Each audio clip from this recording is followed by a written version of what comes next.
So over the weekend, we saw the stepped-up Israeli ground offensive in Gaza. Yeah. Does the U.S. at this point consider that, or when the president spoke with Prime Minister Netanyahu yesterday, does he consider an invasion of Gaza at this point? And does the U.S.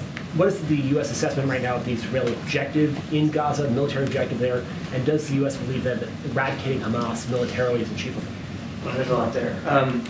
I'll let the Israelis characterize their ground operations. We're not going to slap bumper stickers on it here from the podium. They can speak to, and they did. They had a press briefing today. The Defense Minister Gallant talked about what they're doing.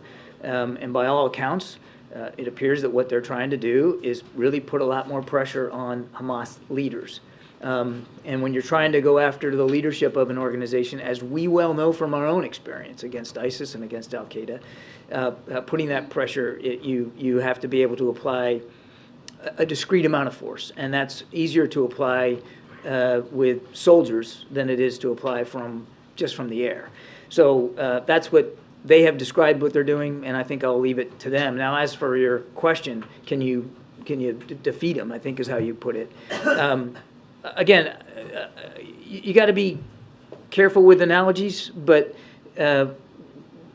what we have, I think, demonstrated to a fairly well is that you can decapitate a terrorist organization, you can decimate their capabilities, you can render them a lot less effective. You're probably never going to get rid of the ideology that backs them up and allows them to recruit into resource. But look at ISIS right now. It's a shadow of itself. Remember, they were storming across Iraq and Syria with this big caliphate that they wanted to govern.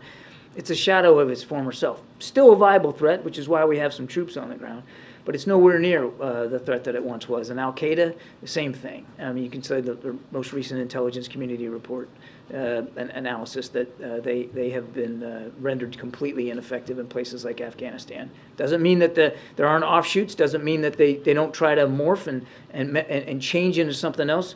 But we think that you can, in fact, have a tremendous impact on a terrorist organization's leadership, their resourcing, their capabilities, their ability to recruit, their ability to operate.